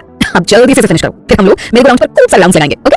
करण ने ये बात जिस तरह बच्चों की तरह एक्साइटेड होते हुए कही थी ना, उससे सोनल हंसे बिना रह नहीं पाई कि देखकर करण की होंठों पर भी एक स्माइल आ गई। हंसी तो फंसी। तो क्या अब मैं ये मान सकता हूँ कि मिस रफ एंड टफ मुझसे नाराज नहीं है? करण ने मुस्कुराते हुए उसकी तरफ देखकर पूछा। सोनल ने स्माइल करते हुए एक नजर उसके ऊपर डाली, मगर जैसे ही उसने आइसक्रीम का एक बाइट लिया ना, करण ने तुरंत शरारत से भरते हुए कहा, तुमने मेरी दी हुई आइसक्रीम खा ली? इसका मतलब तुम भी मुझे अपना फ्रेंड मानती हो, राइट? उसकी बात सुनकर सोनल की ऐसी हालत हो गई थी कि खुद से अब वो आइसक्रीम ना तो निगलने बन रही थी और ना ही उगलते। करण को भी उसकी हालत अच्छे से समझ में आ रही थी, इसलिए उसने जानबूझकर सोनल को और चिढ़ाते हुए कहा, बहुत देर हो चुकी है यार, अगर तुमने इसे फेंक भी दिया ना तो भी कुछ नहीं बदलने वाला है। मन मारकर वो चुपचाप आइसक्रीम खाने लगी। करण वहीं खड़ी होकर स्माइल करते हुए उसे आइसक्रीम खाते हुए देख रहा था। वैसे अगर तुम चाहो तो मुझे अपना बॉयफ्रेंड बना सकती हो। इतना सुनना था कि आइसक्रीम जाकर सोनल के गले में अटक गई थी। वो जोर जोर से खांसने लगी। क्या बकवास कर रहे हो तुम? सोनल ने गुस्से में उसकी तरफ देखते हुए कहा, रिलैक्स, हमेशा उल्टे ख्याल आते हैं इस लड़की के दिमाग में। अरे अभी मैं तुम्हारा फ्रेंड हूं, अगर भगवान ने मुझे बॉय बनाकर इस धरती पर भेजा है तो इसमें मेरी गलती थोड़ी ना है। बॉयफ्रेंड, कुछ समझ में आया? करण ने उसके सिर पर हल्के से हाथ मारते हुए कहा। करण से बहस करना मतलब पत्थर के साथ अपना सिर मारना। इरिटेट होकर सोनल ने उसे कोई जवाब नहीं दिया और चुपचाप आइसक्रीम खाने लगी। कड़ी धूप में पूरे अम्यूजमेंट पार्क में सोनल को खोज कर रोहित की हालत बुरी हो गई थी। फाइनली अब अपनी कड़ी मेहनत से उसने सोनल को वापस खोज निकाला था, लेकिन तब तक उसकी खुद की हालत एकदम बुरी हो गई थी। उसे इस वक्त ऐसा फील हो रहा था जैसे इस 20 मिनट के अंदर उसने सातों सब कॉन्टिनेंट्स का एक चक्कर लगा ही लिया हो। यहाँ तक कि अब उसे खड़ा भी नहीं हुआ जा रहा था। उसका तो मन हो रहा था कि वहीं पार्क की हरी हरी घास पर आराम से सो जाए, लेकिन अगर एक बार फिर से सोनल उसकी नजरों से गायब हो गई तो दोबारा जाकर उसे खोजने की उसकी हालत बिल्कुल भी नहीं थी। इसलिए अपनी थकान और गर्मी को साइड में रखते हुए थोड़ी पेट की आड़ लेकर वो उन दोनों की हर एक हरकत पर नजर बनाए हुआ था। करण की हरकतें देखकर उसके अंदर का जग्गा जासूस एक बार फिर से जागने लगा था। इतने सालों तक नॉवेल्स पढ़कर उसे जो एक्सपीरियंस हासिल हुआ था, उसके बाद वो दावे के साथ कह सकता था कि करण सोनल से सिर्फ दोस्ती तो बिल्कुल नहीं करना चाहता है। नहीं, इससे पहले कि कुछ गड़बड़ हो उसे ये बात सिद्धार्थ को बतानी ही होगी। उसने तुरंत मोबाइल निकालकर उन दोनों की 3-4 पिक्चर्स क्लिक की और सिद्धार्थ को सेंड कर दी। अब मेरे लिए क्या ऑर्डर्स हैं सर? मैं बस इन दोनों पर नजर रखूं या फिर सोनल जी को यहाँ से लेकर आपके पास आ जाऊं? रोहित ने सिद्धार्थ को टेक्स्ट मैसेज करके पूछा। सिद्धार्थ इस वक्त अपने ऑफिस केबिन में एसी की ठंडी हवा में आराम से बैठा हुआ उस नॉवेल को पढ़ रहा था जिसे उसने अभी नॉवेल्स के ढेर में से चुनकर निकाला था। Sweet love of Siddharth. अपनी ऑफिस चेयर से पीठ टिकाकर आराम से बैठते हुए उसने इस वक्त अपने पैरों को डेस्क पर टिका रखा था। सीरियसली आज उसे नॉवेल पढ़ने में काफी मजा आ रहा था। जब भी कुछ सस्पेंस क्रिएट होता ना या कोई इंटरेस्टिंग सिचुएशन आती तो एकदम सीरियस होकर पन्ने पलटते हुए जल्दी जल्दी पढ़ने लगता वो। और जब भी कोई फनी सिचुएशन आती ना तो वो एकदम पेट पकड़कर जोर जोर से हंसने लग जाता। आज उसे समझ में आ रहा था कि क्यों रोहित अपने फ्री टाइम में नॉवेल्स को पढ़ता रहता है। कुछ भी कहो, कमाल का एंटरटेनमेंट है नॉवेल्स में। और फिर साथ में आपको आपकी लव लाइफ के लिए अच्छे आइडियाज भी फ्री में मिल जाते हैं, यानी सोने पे सुहागा। अभी सिद्धार्थ कहानी में आए एक इंटरेस्टिंग फनी इंसिडेंट को पढ़कर हंस रहा था कि अचानक उसका मोबाइल वाइब्रेट हुआ। उसने हंसते हुए ही स्क्रीन को अनलॉक किया और मैसेज खोलकर देखा। जैसे ही उसकी नजर रोहित की भेजी फोटोग्राफ्स पर पड़ी, एक पल में ही उसके चेहरे से सारी हंसी गायब हो गई। उसने बिना कुछ सोचे समझे रोहित का नंबर डायल कर दिया। रोहित ने जब सिद्धार्थ का कॉल देखा तो झट से कॉल रिसीव कर लिया, लेकिन कॉल रिसीव होते ही सिद्धार्थ ने जैसे उसके ऊपर सवालों की बारिश कर दी। कहां हो तुम? इतने सारे लोग नजर क्यों आ रहे हैं वहां? किसी जू या पार्क में हो गया तुम? और वो कमीना करण, वो सोनल के इतने करीब क्यों खड़ा हुआ है? वो आइसक्रीम, वो भी उसी कमीने करण ने खरीद के लिया ना सोनल को। हिम्मत तो देखो उसकी, उसको तुमने छोड़ नहीं। और तुम क्या कर रहे हो इस वक्त? रोहित ने परेशानी भरी आवाज में जवाब दिया, मैं क्या कर सकता हूं सर? आपने खुद ही कहा था कि सोनल जी को पता नहीं चलना चाहिए कि मैं उनका पीछा कर रहा हूं। इसलिए मैं बस दूर खड़े होकर उन दोनों को देखने के अलावा कुछ कर भी क्या सकता हूं। ओके फाइन, कहां हो तुम इस वक्त? सिद्धार्थ ने अब बेचैनी से पूछा। सर फैशन हब के पास में जो अम्यूजमेंट पार्क है ना, हम सब वही हैं। रोहित ने सोनल और करण की तरफ देखते हुए जवाब दिया। Amusement park? सिद्धार्थ ने चौंकते हुए कहा। इस वक्त इतनी धूप में? कहते हुए सिद्धार्थ ने एक बार अपने ऑफिस की खिड़की के शीशे से बाहर देखा। अब 3 बजने को थे, लेकिन तब भी सूरज उतनी तेज धूप के साथ चमक रहा था। ये देखकर सिद्धार्थ की परेशानी और बढ़ गई। सर आपने कुछ कहा क्या? मुझे कुछ सुनाई नहीं दे रहा है, यहाँ बहुत भीड़ है सर, काफी शोर आ रहा है, म्यूजिक भी बहुत लाउड है सर। रोहित ने थोड़ी तेज आवाज में कहा। सिद्धार्थ ने परेशानी से नॉवेल डेस्क पर रख दिया और अब सीधा होकर अपनी चेयर पर बैठ गया। नथिंग, उसने एकदम सीरियस टोन में रोहित को जवाब दिया। ओके सर, अब मैं क्या करूं? रोहित ने बेचैनी से भरकर पूछा। सिद्धार्थ ने कहा, कुछ नहीं, तुम बस नजर रखते रहो उन पर। अगर वो कमीना करण सोनल के साथ कुछ भी गलत करने की कोशिश करें ना तो मुझे तुरंत खबर करना। ओके सर, रोहित ने कहा और कॉल डिस्कनेक्ट कर दिया। अब तक सिद्धार्थ का सारा मूड ऑफ हो चुका था। अपनी चेयर से उठकर वो अब अपने केबिन में परेशानी से इधर-उधर टहलने लगा था। थोड़ी देर बाद कुछ सोचकर उसने सोनल को मैसेज किया। वो चाहता था उसे कॉल भी कर सकता था, लेकिन वो देखना चाहता था कि सोनल उससे कितना सच बोलती है। सिद्धार्थ सचमुच सोनल से सच्चा प्यार करता था। अब बस उसे ये देखना था कि सोनल का प्यार कितना सच्चा है। सिद्धार्थ ने मैसेज किया, हे सोनल, क्या कर रही हो तुम? तुम्हारे ड्रेस डिजाइन के लिए कोई अच्छा आइडिया मिला तुम्हें? मैसेज भेजने के बाद सिद्धार्थ बेचैनी से फोन हाथ में पकड़े हुए केबिन में टहलते हुए उसके रिप्लाई का वेट करने लगा। ज्यादा देर नहीं लगी और सोनल का रिप्लाई आ गया। नहीं, मैं बाहर आई हुई हूँ। उसका रिप्लाई देखकर सिद्धार्थ को ऐसा लग रहा था जैसे उसने पहले ही जंग जीती हो। हालांकि सोनल इस वक्त करण के साथ थी, ये बात उसे परेशान जरूर कर रही थी, लेकिन सोनल ने उसके मैसेज का जवाब पूरी ऑनेस्टी के साथ दिया था कि देखकर वो थोड़ा रिलैक्स हो गया था। उसने तुरंत मैसेज टाइप किया और सेंड किया। अब बाहर, इतनी धूप में बाहर क्यों जाना पड़ा तुम्हें? हालांकि मैसेज भेजने के बाद उसे थोड़ा गिल्ट भी फील हो रहा था। इस वक्त उसे ऐसा लग रहा था जैसे वो टीवी सीरियल के किसी शक के हस्बैंड का रोल प्ले कर रहा हो, लेकिन वो कर भी क्या सकता था। न जाने क्यों से अपना ये कंपेटिटिव बहुत ज्यादा स्ट्रांग लग रहा था। सो बाद में पछताने से बेहतर है कि वो शुरुआत से ही केयरफुल रही। तभी मैसेज का नोटिफिकेशन आया और सिद्धार्थ अपने ख्यालों से बाहर आ गया। उसने जल्दी से मैसेज ओपन किया। सोनल ने लिखा था, सिद्धार्थ, मैं करण के साथ यहाँ अम्यूजमेंट पार्क में आई हूँ। उसे लगता है कि यहाँ एंजॉय करने के बाद मुझे कुछ अच्छे आइडियाज जरूर मिल जाएंगे। मैं तो सच में परेशान हो गई हूँ। इतनी धूप में मुझे आइडियाज आए ना आए, स्किन टैनिंग जरूर हो जाएगी। सोनल का जवाब सुनकर सिद्धार्थ तो जैसे खुशी के मारे फुल कॉन्फिडेंस में आ गया था। मतलब सोनल करण के साथ वहां अपनी मर्जी से नहीं आई है। उसने तुरंत फिर से मैसेज किया, तो वापस आ जाना, तुम कहो तो मैं तुम्हें लेने आ जाऊं। सोनल का मैसेज आया, अरे नहीं, उसकी कोई जरूरत नहीं है। अब कस्टमर की खुशी के लिए इतनी तकलीफ तो झेलनी ही पड़ेगी ना। सिद्धार्थ ने थोड़े गुस्से में इस बार रिप्लाई किया, ओके देन मैं आकर तुम्हारे इस कस्टमर की पिटाई कर दूंगा। सोनल ने जब सिद्धार्थ का ये मैसेज देखा ना तो उसके होंठों पर एक प्यारी सी स्माइल आ गई थी। उसने उसे ढेर सारी स्माइलीज भेजते हुए रिप्लाई किया, सोचना भी मत, तुम्हें अपना काम छोड़कर यहाँ आने की कोई जरूरत नहीं है। मैं खुद ही थोड़ी देर में घर चली आऊंगी। अच्छा आज डिनर में क्या खाओगे तुम? मुझे बता दो, मैं तुम्हारे लिए वही बनाकर रखूंगी। सिद्धार्थ के फेस पर भी अब एक स्माइल आ गई थी। उसने मैसेज टाइप किया, स्वीट किस फ्रॉम योर साइड। मगर सेंड करने से पहले ही उसकी हार्ट बीट एकदम से फास्ट हो गई थी। कहीं सोनल ये देखकर नाराज न हो जाए, इस डर से उसने इस मैसेज को डिलीट कर दिया और फिर उसने दूसरा मैसेज टाइप किया और उसे सेंड कर दिया, जो तुम चाहो, तुम जो भी बनाओ वही मेरे लिए स्पेशल बन जाता है। सिद्धार्थ का मैसेज पढ़ने के बाद सोनल के होठों से स्माइल जाने का नाम ही नहीं ले रही थी। सोनल ने टाइप किया, रियली, ठीक है फिर मैं घर आकर तुम्हारे लिए अच्छा सा डिनर बनाऊंगी। सिद्धार्थ ने टाइप किया, ओके तुम एंजॉय करो, मैं खुद आकर तुम्हें पिक कर लूंगा। इसके बाद सिद्धार्थ ने उसे और कोई मैसेज सेंड नहीं किया। अभी अभी उसने सोनल से जो भी बात कही थी ना, उसने उसे एक बार दोबारा पढ़ा। अब तक उसका मूड वापस पहले की तरह एकदम अच्छा हो चुका था। सोनल ने उसे कुछ भी झूठ नहीं बोला था। ये देखकर वो बहुत बहुत खुश था। सिद्धार्थ ने अपनी केबिन में बैठे हुए बोरियत से एक बार घड़ी की तरफ देखा। इस वक्त 4:30 बज रहे थे। अगर वो इस वक्त सोनल को पिक करने के लिए चला जाए तो दोनों को साथ में कुछ टाइम स्पेंड करने का मौका मिल जाएगा और फिर वो दोनों वहीं कहीं साथ में डिनर भी करते हुए वापस घर आ सकते हैं। ये सोचकर उसने डेस्क पर से अपनी गाड़ी की चाबी और फोन उठाए और तुरंत अपने ऑफिस के केबिन से बाहर निकल गया। एलिवेटर की तरफ बढ़ते हुए उसने रोहित का नंबर डायल किया। जैसे ही रोहित ने कॉल रिसीव किया, सिद्धार्थ ने उससे पूछा, क्या कर रहे हो तुम? रोहित ने एक बार अपने फोन की तरफ देखा और फिर बोला, वही जो आपने मुझे करने को कहा है, जासूसी। ओके अब वो सब छोड़ो, मैं बस वहां पहुंचने ही वाला हूं। उससे पहले तुम्हें मेरा एक काम करना है। कौन सा काम सर? रोहित ने हैरानी से पूछा। उसका सवाल सुनकर सिद्धार्थ के चेहरे पर एक शैतानी भरी स्माइल आ गई थी। मेरे आने से पहले अम्यूजमेंट पार्क की पावर लाइंस कट हो जानी चाहिए। व्हाट? रोहित तो उसकी बात सुनकर शॉक रह गया था। Are you serious sir? I am damn serious, just do as I told you, okay? कहते हुए सिद्धार्थ ने कॉल डिस्कनेक्ट कर दिया। सोनल इस वक्त मेरे ग्राउंड के सामने खड़ी होकर वहां हंसते खेलते बच्चों को मुस्कुराते हुए देख रही थी। इसके साथ ही बचपन की सारी यादें उसकी आंखों के सामने एक एक करके आती जा रही थी। सोनल बेटा, ये तुम्हारा तीसरा राउंड है मेरे ग्राउंड पर। अब तक तुम थकी नहीं हो सफेद घोड़े पर बैठे हुए? कुमुद ने छोटी सी सोनल के गालों को प्यार से खींचते हुए पूछा। मॉम, आपने ही तो कहा था ना कि एक दिन मेरा प्रिंस सफेद घोड़े पर बैठकर मुझे लेने आएगा। मैं तो बस उसी की प्रैक्टिस कर रही हूँ। सोनल ने वापस से लकड़ी के उस घोड़े पर बैठते हुए कहा। उसकी मासूम सी बातें सुनकर कुमुद अपनी हंसी को रोक नहीं पाई। सोनल बेटा, इधर देखो, पापा तुम्हारी और मॉम की पिक्चर लेने जा रहे हैं। सोनल ने एक स्माइल के साथ जयंत जी की तरफ देखा और क्लिक की आवाज के साथ वो लम्हा हमेशा के लिए कैमरा में कैद हो गया। सोनल अपनी बचपन की इन खूबसूरत यादों में इतना खोई हुई थी कि उसे करण की आवाज भी सुनाई नहीं दे रही थी। ए क्यूटी पाई, कहाँ खो गई तुम? करण ने आकर उसका हाथ पकड़कर उसे हिलाते हुए पूछा। उसकी आवाज से सोनल एक झटके से अपने ख्यालों से बाहर आ गई। कहीं नहीं, कहते हुए सोनल ने अपनी नजरें दूसरी तरफ फेर ली। करण ने उसकी आंखों में देखते हुए पूछा, बचपन की याद आ रही है? सोनल ने उसे कोई जवाब नहीं दिया और चुपचाप नीचे देखती रही। करण ने उसे अपनी तरफ घुमाते हुए कहा, ए क्यूटी पाई, हम अपना पास्ट बदल नहीं सकते और ना ही वहां वापस जा सकते हैं, लेकिन हाँ, उसे एक खूबसूरत याद की तरह हमेशा के लिए अपने दिल में जरूर जगह दे सकते हैं और तुम्हें भी बस अब वही करना है, okay? And by the way, मैं तुम्हें यहाँ इसलिए नहीं लेकर आया था ताकि तुम यहाँ आकर मोटे-मोटे आंसू बहाकर यहाँ बाहर ले आओ। मैं तुम्हें यहाँ इसलिए लेकर आया हूँ ताकि तुम अपने लिए कुछ नई और अच्छी यादें फिर से बना सको, समझी? कहते हुए करण ने स्माइल करते हुए सोनल के बाल बिगाड़ दिए। उसकी इस हरकत से सोनल के भी उदास चेहरे पर एक स्माइल आ गई थी। उसने हाँ में अपना सिर हिला दिया। Let's go. करण ने उसका हाथ पकड़कर खींचते हुए कहा। सोनल को मेरे को राउंड बहुत पसंद था, लेकिन अब इस उम्र में ये सब करते हुए उसे थोड़ा अजीब लग रहा था। सो उसने करण को रोकते हुए कहा, करण, I really don't want to, I really don't want to play this। करण ने थोड़ा चौंकते हुए उसकी तरफ देखा और फिर बोला, क्यों? तुम्हें तो ये पसंद है ना? I mean, हर लड़की को ऐसा लगता है कि अगर वो लकड़ी के घोड़े पर बैठेगी तो एक दिन उसके लिए सचमुच का प्रिंस चार्मिंग घोड़े पर सवार होकर उसे लेने आ जाएगा। सोनल उसकी बात सुनकर एक बार फिर से शॉक हो गई थी। आखिर कैसे वो ये सारी बातें जानता है? उसे आज भी याद था बचपन में जब भी उसकी माँ उसे मेरे को राउंड पर जाने के लिए मना किया करती थी ना, तब वो भी हमसे यही बात करती थी। तब वो हमेशा प्यार से सोनल के गाल खींचते हुए कहा करती थी, मेरी सोनल किसी राजकुमारी से कम है क्या? जब तुम बड़ी हो जाओगी ना, तब एक सच्ची मुच्ची का राजकुमार तुम्हें लेने आएगा और फिर जब तुम उसके असली वाले सफेद घोड़े पर बैठकर पीछे मुड़कर देखोगी तो उसे हमेशा अपने करीब पाओगी। लेकिन फिर जैसे जैसे वो बड़ी होने लगी, उसे भी समझ आने लगा था कि ये सब सिर्फ कहने की ही बातें हैं। रियल लाइफ में कभी किसी लड़की के लिए ऐसा कोई राजकुमार नहीं आता है, सच्चाई जो भी हो। लेकिन बचपन की वो यादें बेहद खूबसूरत थी, वो यादें जो कभी लौटकर वापस नहीं आने वाली थी। और जैसा कि करण ने कहा था, वो अपनी इन खूबसूरत यादों में अब कुछ और पल जोड़ना चाहती थी। हे लेट्स गो, हमें पहले से इसकी टिकट्स भी नहीं होंगी ना, ऐसे कोई नहीं जाने देगा तुम्हें वहां। इतना कहकर करण ने उसका हाथ पकड़ा और उसे खींचते हुए टिकट्स वाली लाइन में लगा। इतनी धूप और गर्मी के बावजूद काफी लंबी लाइन थी। करण, तुम हर बार मेरा हाथ पकड़कर मुझे यहाँ खींचते क्यों रहते हो? मैं खुद भी तो चल सकती हूँ ना। सोनल ने करण से अपना हाथ छुड़ाने की कोशिश करते हुए कहा, यार कितना बोलती हो तुम? चलो ठीक से लाइन में खड़ी हो जाओ वरना कोई और तुम्हारी जगह लेगा। करण ने उसकी बात को पूरी तरह से इग्नोर कर दिया। तुमसे तो बात करना ही बेकार है। सोनल ने गुस्से में उसके आगे खड़ी होते हुए कहा। लाइन में खड़े हो जाने के बावजूद करण ने अब तक उसका हाथ नहीं छोड़ा था। इस बात से उसे और भी ज्यादा कोफ्त हो रही थी। लेकिन इससे पहले कि वो उससे और कुछ भी कहती, उस लाइन में सामने से कुछ हलचल होने लगी। कुछ लोग वहां खड़े होकर किसी गड़बड़ी की शिकायत कर रहे थे, पर चूंकि सोनल की लाइन काफी लंबी थी और वो इस वक्त सबसे पीछे खड़ी थी, इसलिए उसे क्लियरली कुछ भी समझ में नहीं आ रहा था कि वो लोग क्या बातें कर रहे हैं। अभी 2 मिनट भी नहीं गुजरे थे कि लाइन में मौजूद सारे लोग शोर मचाने लगे। लाइन में सबसे आगे जो आदमी खड़ा था, उसने नाराजगी जताते हुए टिकट काउंटर पर बैठी लेडी से कहा, ये क्या मजाक चल रहा है यहाँ पर? मैं पिछले आधे घंटे से लाइन में लगा हुआ हूँ और अब जब फाइनली मैं यहाँ आया हूँ तो आप लोग टिकट्स नहीं दे सकते। This is really disappointing. बहुत ही बेकार सर्विस है आप लोगों की। इतनी धूप में सबको इतनी देर तक खड़ा रखने के बाद सडनली आप लोग सबको वापस जाने के लिए कैसे कह सकते हैं? सामने से दूसरे आदमी ने भी गुस्सा जाहिर करते हुए कहा। इसके बाद वो लाइन टूटने लगी और एक के बाद एक सारे लोग वहां से अपना गुस्सा जाहिर करते हुए जाने लगे। सोनल का भी ध्यान अब इस तरफ चला गया।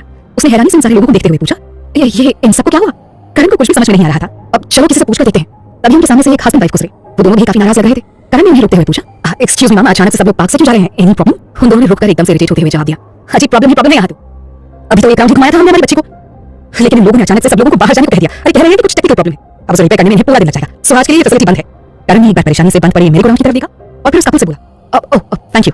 हालांकि उसकी बात सुनकर सुमन की उलझन और बढ़ गई थी। ऐसे कैसे अचानक से टेक्निकल फॉल्ट आ गया, और अगर अभी गया तो उसे रात में भी रिपेयर किया जा सकता था। इस तरह लोगों को देर तक धूप में खड़ा रखने के बाद अचानक से किसी फैसिलिटी को बंद कर देना वाकई गलत था। खैर उसे इस बात से क्या, उसे तो वैसे भी करण के साथ यहाँ आने में कोई इंटरेस्ट नहीं था, सो उसने करण को एक स्माइल देते हुए कहा, तो अब हम भी वापस चलें?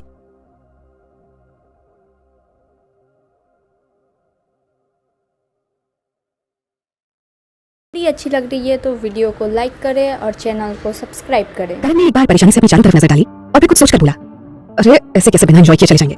मेरे गोडाउन में सही बाकी सारी फैसिलिटीज तो अभी ओपन होंगी ना, इतना बड़ा पार्क है, हम कहीं ना कहीं एंजॉय कर लेंगे। इतना कहकर करण आगे बढ़ते हुए धीरे से बोला, क्या बकवास सिस्टम है यार यहाँ का, पहले खुद यहाँ आने का इतना तामझाम किया, फिर इतनी मुश्किल से क्यूटी पाई को यहाँ बुलाया और उनको आज ही रिपेयर का काम करना सूझा है। कुछ कहा तुमने? सुमन ने चौंक कर उसकी तरफ देखते हुए कहा, नहीं तो पता नहीं क्या क्या सुनती रहती हो तुम, लेट्स गो। कहते हुए एक बार फिर से करण ने सुमन का हाथ पकड़ा और उसे लेकर पार्क के और अंदर चला गया। सुमन को भी लगा कि करण इतना बड़ा सेलिब्रिटी है, उसे तो ये सारी चीजें एंजॉय करने के लिए कभी टाइम भी नहीं मिलता होगा, शायद इसलिए वो इतनी आसानी से यहाँ से वापस जाने को तैयार नहीं है। सो इस बार उसने भी ज्यादा बहस नहीं की और चुपचाप उसके साथ चलने लगी। वैसे भी अगर आज उसने करण के साथ आने से मना किया तो पॉसिबल है कि वो कल फिर से उसे यहाँ लेकर आ जाए, सो बेहतर है कि आज का काम आज ही खत्म कर लिया जाए। और फिर अब तो वैसे भी शाम हो चुकी थी, उसे ज्यादा से ज्यादा 1 से 2 घंटे ही करण के साथ इस पार्क में बिताने पड़ेंगे। ये सब सोचकर सुमन चुपचाप बस उसके साथ चली जा रही थी। ये शहर का सबसे बड़ा अम्यूजमेंट पार्क था, यहाँ दो फैसिलिटीज के बीच में काफी डिस्टेंस था। करण सुमन को लेकर रोलर कोस्टर की तरफ बढ़ गया। अभी उसे चलते हुए मुश्किल से 5 मिनट ही हुए थे कि रोलर कोस्टर वाले सेक्शन से भी लोगों की भीड़ बाहर निकलती हुई नजर आने लगी। उन सबके फेस पर वैसे ही नाराजगी वाले एक्सप्रेशंस नजर आ रहे थे। करण और सुमन दोनों ही अपनी जगह पर कंफ्यूजन से खड़े होकर लोगों की भीड़ को इस तरफ आते हुए देखने लगे। यार यहाँ हो क्या रहा है? अब प्लीज को ये मत कह देना कि इन लोगों ने बाकी सारी फैसिलिटीज भी बंद कर दी हैं। करण के चेहरे पर भी अब नाराजगी नजर आने लगी थी। उसने सुमन को पकड़कर उसे खींचते हुए अपनी तरफ कर लिया और फिर सामने से आ रही भीड़ में से एक आदमी को पकड़कर रोते हुए पूछा, सर क्या बात हो गई, आप लोग वापस क्यों आए हैं? मुझे क्या बताएं आपको, सारा का सारा सिस्टम खराब है इस पार्क का, अचानक से सारी फैसिलिटीज बंद कर दी गई हैं और अब कल आने को कह रहे हैं। अरे कोई मैनेजर को बुलाओ यार, ऐसे कैसे कर सकते हैं ये लोग हमारे साथ? साथ वाले एक आदमी ने गुस्से में चिल्लाते हुए कहा, जी और क्या, जो भी मेंटेनेंस का काम है वो रात में तो हो सकता है ना, अगर ये काम दिन में ही करना था तो आज हम सबसे टिकट कैसे क्यों लिए हमें? पहले तो उसने हम सबको जाने के लिए कह दिया, मगर जब सबने पकड़कर उसे धमकाया तो उसने कहा कि हम सब सेम टिकट पर कल भी यहाँ पार्क में आ सकते हैं। सब लोग गुस्से में एक के बाद एक कंप्लेंट्स करते हुए वहां से गुजर रहे थे, लेकिन ये भी तो हो सकता है ना कि सचमुच कोई सीरियस टेक्निकल फॉल्ट आ गया हो, इसी वजह से उन्होंने अचानक से सारी फैसिलिटीज बंद करने का डिसीजन लिया है। अब जरा आप लोग सोचिए, अगर हम सब लोग रोलर कोस्टर पर बैठकर होते हुए वो अचानक से बंद हो गया होता तो क्या होता? दुर्घटना से देर भरी होती है, अरे टिकट का क्या है, हम लोग फिर कभी आकर एंजॉय कर लेंगे। एक उम्र दराज दिखने वाली लेडी ने सबको समझाते हुए कहा। ज्यादातर लोगों को उसकी बात ठीक लग रही थी। सुमन ने करण का हाथ पकड़कर उसे खींचते हुए कहा, करण चलो यहाँ से, यहाँ रुकने का कोई फायदा नहीं है। अब करण के पास भी सुमन की बात मानने के अलावा और कोई ऑप्शन नहीं बचा था। उसके मुंह से बस एक डिसअपॉइंटमेंट से भरी गहरी सांस निकल गई। क्या यार, ओके फाइन चलो। दोनों अभी एग्जिट की तरफ बढ़ ही रहे थे कि सुमन का फोन बजने लगा। उसने तुरंत स्क्रीन की तरफ देखा, सिद्धार्थ का कॉल था। सुमन ने जैसे ही कॉल रिसीव किया, सिद्धार्थ ने उससे पूछा, तुम अभी भी पार्क में ही हो क्या? मैं यहाँ एग्जिट के पास ही खड़ा तुम्हारा वेट कर रहा हूँ। डोंट वरी, अगर तुम अंदर और टाइम स्पेंड करना चाहती हो तो कोई प्रॉब्लम नहीं है, आराम से आना, मुझे कोई जल्दी नहीं है। ये सुनकर सुमन ने हड़बड़ी में जल्दी से अपने कदम आगे बढ़ा दिए। अरे नहीं ऐसा कुछ नहीं है, इनफैक्ट पार्क आज पब्लिकली बंद कर दिया गया है, अंदर कुछ मेंटेनेंस का काम चल रहा है, मैं बस आ ही रही हूँ। ओह सो सैड। सिद्धार्थ ने अफसोस जाहिर करते हुए कहा, कोई बात नहीं, फिर किसी दिन आ जाना। एक काम करते हैं, हम लोग आज साथ में कहीं डिनर के लिए चलते हैं, ठीक है? ओके कहते हुए सुमन ने कॉल डिस्कनेक्ट कर दिया। हे किसका कॉल था फ्रेंड? करण ने एकदम से क्यूरियस होकर उसकी तरफ देखते हुए पूछा। नहीं। सुमन ने उसे एक स्माइल देते हुए जवाब दिया और अपनी रफ्तार बढ़ा दी। न जाने सिद्धार्थ कितनी देर से वहां उसका इंतजार कर रहा होगा। ये सोचकर वो जल्दी से जल्दी उसके पास पहुंच जाना चाहती थी, लेकिन उसकी तेज रफ्तार से करण को कोई फर्क नहीं पड़ा। सुमन के मुकाबले उसकी हाइट काफी ज्यादा थी। उसने 2 लंबे लंबे कदम बढ़ाए और तुरंत सुमन की बराबरी में आकर चलने लगा। तो फिर बॉयफ्रेंड? उसने एक बार फिर से पूछा। सुमन को हंसी आ गई। उसने उसकी तरफ देखते हुए जवाब दिया, वो भी नहीं। फिर कौन था? करण ने परेशान होते हुए पूछा। लेकिन तब तक वो दोनों एग्जिट के पास पहुंच गए थे और वहां पहुंचते ही करण को अपने सवाल का जवाब भी मिल गया था। गेट के पास ही अपनी कार से पीछे टिकाए सिद्धार्थ खड़ा था। उसे देखते ही करण की परेशानी और बढ़ गई थी, लेकिन उसने तुरंत खुद को संभालते हुए सुमन को एक बड़ी सी स्माइल दी और बोला, ये तो तुम्हारा कजिन है, अब पहले क्यों नहीं बताया तुमने कि ये भी आने वाला है? सिद्धार्थ अपनी गाड़ी से पीछे टिकाए आराम से सिगरेट की कश लगा रहा था। तभी उसे दूर से सुमन और करण आते हुए नजर आए। उन दोनों को एक दूसरे के साथ चलते हुए देखकर सिद्धार्थ को जलन हो रही थी। आखिर करण की जगह उसे सुमन के पास होना चाहिए था, लेकिन उसने तुरंत अपनी जेलसी को एक्साइट कर दिया। वो किसी भी तरह अपना मूड खराब नहीं करना चाहता था। वैसे भी करण बस सुमन के साथ ही तो चल रहा था, जबकि सिद्धार्थ के पास तो लाइफ टाइम के लिए सुमन के साथ कदम से कदम मिलाकर चलने का लाइसेंस था। सो उसे इन छोटी-छोटी बातों पर रिएक्ट करके अपना मूड खराब नहीं करना चाहिए। सुमन को करीब आते देखकर सिद्धार्थ तुरंत सीधा खड़ा हो गया। सिगरेट को जमीन पर फेंकते हुए उसने अपने पैरों से उसे मसल दिया और फिर सीधा सुमन की तरफ बढ़ गया। करण ने एक बार सिद्धार्थ की तरफ देखा और फिर अपने सनग्लासेस और मास्क निकाल लिए। अपना एक हाथ हवा में हिलाते हुए उसने सिद्धार्थ को एक स्माइल दे दी। Hello bro. सुमन ने जब उसे ऐसा करते देखा तो वो एकदम से टेंशन में आ गई, कहीं सिद्धार्थ फिर से उससे नाराज न हो जाए। कल भी वो करण की इसी हरकत से बहुत नाराज हुआ था। डर के मारे उसकी तो सिद्धार्थ की तरफ देखने तक की हिम्मत नहीं हो रही थी, मगर सिद्धार्थ ने बोरियत से करण की तरफ देखते हुए कहा, ब्रो हूज योर ब्रदर? हाँ। करण ने भी हंसते हुए जवाब दिया, why you look so angry यार, अब तुम क्यूटी पाई के कजिन हो तो इस नाते मेरे भी तो कजिन हुए ना, तो अब से मैं तुम्हें ब्रदर कहकर बुलाऊंगा। सिद्धार्थ ने उसे कोई जवाब देने के बजाय बस एक बड़ी सी सार्कास्टिक स्माइल दे दी और आगे बढ़कर सुमन का हाथ पकड़ लिया। उसे लेकर वो बिना कुछ बोले चुपचाप अपनी कार की तरफ बढ़ गया। सुमन को लगा सिद्धार्थ ने करण के साथ शायद कुछ ज्यादा ही रूडनेस दिखाती है, एटलीस्ट वो दोनों से बाय बोलकर भी तो जा सकते थे ना। लेकिन सिद्धार्थ ने उसका हाथ एकदम मजबूती से पकड़ रखा था और उसे लेकर तेजी से वो अपनी कार की तरफ बढ़ा जा रहा था। कहीं करण को इस बात का बुरा न लगे, ये सोचकर उसने चलते हुए ही पीछे मुड़कर कहा, करण मैं जा रही हूं, आई एम मैं बहुत जल्दी डिजाइन कंप्लीट करके तुम्हें ड्राफ्ट दिखा दूंगी, ओके बाय। करण के फेस पर स्माइल आ गई। उसने भी अपना हाथ हिलाकर सुमन को बाय कर दिया, लेकिन सबसे सिद्धार्थ को बहुत चिढ़ हो रही थी। उसने सुमन का हाथ पकड़कर खींचते हुए कहा, ध्यान कहां है तुम्हारा? चलते समय अपनी नजर हमेशा सामने रखा करो, ओके? करण दूर से खड़ा ये सब देख रहा था। उसने परेशान होकर अपना सिर हिलाते हुए कहा, कितना रूड बिहेव करता है ये आदमी, पता नहीं उसे किस बात से प्रॉब्लम है। कुछ सोचकर वो भी दोनों के पीछे चल दिया। दूसरी तरफ सिद्धार्थ ने परेशानी से सोने के ऊपर एक नजर डालते हुए पूछा, कितनी तेज धूप है आज, फिर भी उस स्टूपिड करण ने तुम्हें यहाँ पर बुलाया, तुम ठीक हो ना? मेरा तो सच में मन हो रहा है कि अभी जाकर उसकी पिटाई कर दूं। उसकी बात सुनकर सोनी को हंसी आ गई। अरे नहीं, तुम्हें परेशान होने की कोई जरूरत नहीं है, हम लोगों को यहाँ पर आए हुए अभी ज्यादा देर नहीं हुई है। इनफैक्ट हम लोग तो टिकट तक नहीं खरीद पाए, उससे पहले इन लोगों ने मेंटेनेंस के लिए पार्क बंद कर दिया। अरे मुझे तो खुद इस बात पर हैरानी हो रही है कि ये लोग डे टाइम में मेंटेनेंस क्यों कर रहे हैं। जनरली ये काम तो रात में किया जाता है ना। सो हम लोग बस बाहर ही आ रहे थे। ये सुनते ही सिद्धार्थ के होंठों पर एक जहरीली सी मुस्कान आ गई थी। मन ही मन वो बोला, ऑफ कोर्स डे टाइम में तो मेंटेनेंस करना पड़ेगा ना, वरना इतनी जल्दी मैं तुम्हें वहां से बाहर कैसे निकलवाता।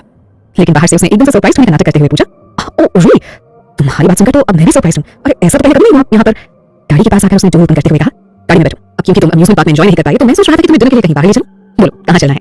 सोनी ने गाड़ी में बैठते हुए जवाब दिया, जहां तुम ले चलो, मुझे कोई प्रॉब्लम नहीं है। सिद्धार्थ ने मुस्कुराते हुए उसकी साइड का डोर क्लोज कर दिया और फिर जब खुद दूसरी तरफ से ड्राइविंग सीट की तरफ जाने के लिए पलटा तो वो एकदम से शॉक हो गया। उसके ठीक पीछे करण खड़ा था। उसने जुबान से भले ही करण से कुछ नहीं कहा, लेकिन उसकी आंखों में साफ साफ ये सवाल नजर आ रहा था कि आखिर वो यहाँ क्या कर रहा है। करण ने एक बार सोनी की तरफ देखा जो कार में चुपचाप बैठी हुई थी। उसके बाद अपनी नजरें सिद्धार्थ की तरफ घुमाते हुए बोला, क्या परफेक्ट टाइम पर तुम्हें एंट्री मारी है ना bro? I mean I am really surprised. Siddharth ने उसके ऊपर से अपनी नजरें हटाते हुए जवाब दिया, मुझे बस सोनी की फिक्र हो रही थी। इतनी देर से वो यहाँ इतनी गर्मी में तुम्हारे साथ घूम रही है, जाहिर है उसे भूख लगी होगी, इसलिए मैं खुद उसे पिक करने के लिए चलाया। इसमें इतना सरप्राइज होने वाली कौन सी बात है? सिद्धार्थ का जवाब सुनकर करण के फेस पर एक मिस्टीरियस सी स्माइल आ गई थी। Oh really? उसने अपने हाथ बांधकर सिद्धार्थ की तरफ देखते हुए पूछा, और जो कुछ भी न्यूज़ में बात में हुआ वो सब क्या था? टेक्निकल फॉल्ट, रिपेयरिंग, मेंटेनेंस, ये सारे तमाशे भी क्या तुमने इसीलिए करवाए ताकि तुम सोनी को डिनर के लिए लेकर जा सको? अब सिद्धार्थ के फेस पर भी स्माइल आ गई थी। उसे करण की बात सुनकर थोड़ा सा भी सरप्राइज नहीं हुआ था। वो तो शुरुआत में ही समझ गया था कि ये करण बस दिखने में ही सीधा साधा नजर आता है, लेकिन अंदर से ये बहुत टेढ़ा आदमी है। सिद्धार्थ ने भी उसे उसी टोन में जवाब दिया, अच्छा हो जो तुम खुद ही सब कुछ समझ गए। मुझे वैसे भी किसी को कुछ भी एक्सप्लेन करना पसंद नहीं है। क्या यार, इतनी सी बात के लिए इतना बड़ा तमाशा खड़ा कर दिया तुमने। तुम्हें पता भी है सोनी को जब पता चला कि आज वो पार्क में अपनी फेवरेट मेरे को पर नहीं बैठ पाएगी तो वो कितना डिसअपॉइंट हो गई थी। क्यों करते हो तुम ऐसा यार? फिर सिद्धार्थ के करीब आते हुए उसने धीरे से पूछा, क्यूटी पाई पर भरोसा नहीं है क्या तुम्हें? उसकी बात सुनकर सिद्धार्थ को हंसी आ रही थी, लेकिन अगले ही पल उसने एकदम सीरियस होते हुए कहा, मुझे उस पर पूरी दुनिया से ज्यादा भरोसा है, लेकिन तुम पर मुझे रत्ती भर भी भरोसा नहीं है। जानकर अच्छा लगा, मुझ पर भरोसा करना भी मत, बहुत पछताओगे। करण ने उसका मजाक उड़ाने वाले अंदाज में जवाब दिया, वैसे तुम्हें नहीं लगता तुम अपनी कजन की लाइफ में कुछ ज्यादा ही इंटरफेयर कर रहे हो? इस बार करण की बात सुनकर सिद्धार्थ के होंठों पर विक्ट्री वाली स्माइल आ गई थी। उसने एक बार सोनी की तरफ देखा और फिर वापस करण की तरफ मुड़ते हुए बोला, कजन, ऐसा सिर्फ तुम्हें लगता है। फिर उसने एकदम प्राउडली करण की तरफ देखते हुए एक एक वर्ड पर जोर देते हुए कहा, मैं उसका हस्बैंड हूँ। सोनी के साथ शादी करने के बाद ये पहली बार था जब सिद्धार्थ ने किसी के सामने अपने और सोनी के रिश्ते के बारे में इतना प्राउडली अनाउंस किया था। आज करण के सामने सोनी को अपनी वाइफ बताते हुए उसे जो सुकून मिल रहा था ना, उसे वो वर्ड्स में बयान नहीं कर सकता था। लेकिन करण को उसकी बात सुनकर कोई हैरानी नहीं हुई, जैसे वो पहले से ही उन दोनों के रिलेशन के बारे में सब कुछ जानता हो। लेकिन फिर भी उसने सिद्धार्थ के सामने सरप्राइज होने का नाटक करते हुए कहा, oh really, I am so shocked. Siddharth ने एकदम से दांत पीसते हुए उसकी तरफ देखकर कहा, अब पता चल गया ना, बहुत प्यार से समझा रहा हूं तुझे, दूसरों की बीवी पर नजर डालना बंद कर दे, वरना अच्छा नहीं होगा। लेकिन सिद्धार्थ की धमकी का करण के ऊपर कोई असर ही नहीं हुआ। उसने सिद्धार्थ को एक स्माइल देते हुए अपनी आंख दबा दी और धीरे से बोला, और अगर मैं तुम्हारी ये बात ना समझूं तो? सिद्धार्थ ने चौंकते हुए करण की आंखों में देखा तो उसके होंठों की मुस्कान और गहरी हो गई। तुम मुझे यहाँ उसे फोर्स नहीं कर सकते। सोनल मेरी गर्लफ्रेंड है और मेरा जब भी मन होगा तो मैं उससे जरूर मिलूंगा।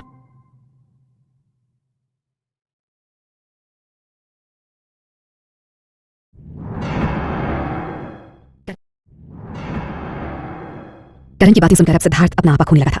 उसका दिल तो कर रहा था कि इसी वक्त करण के मुंह पर एक जोरदार पंच मारकर उसकी शक्ल बिगाड़ दे। तुम्हारा दिमाग खराब हो गया है, सोनल तुम्हारे जैसे इडियट को तो कभी अपना बॉयफ्रेंड नहीं बनाएगी। अपनी बात का असर होते देखकर करण ने एकदम आराम से सिद्धार्थ के कंधे थपथपाते हुए कहा, तुम चाहते हो कि मैं अपनी बात प्रूव करके दिखाऊं? Okay, as you wish. कहते हुए करण ने गाड़ी में बैठे हुए सोनल की तरफ देखकर एक स्माइल दे दी। सोनल ने भी जवाब में उसे एक स्माइल दे दी।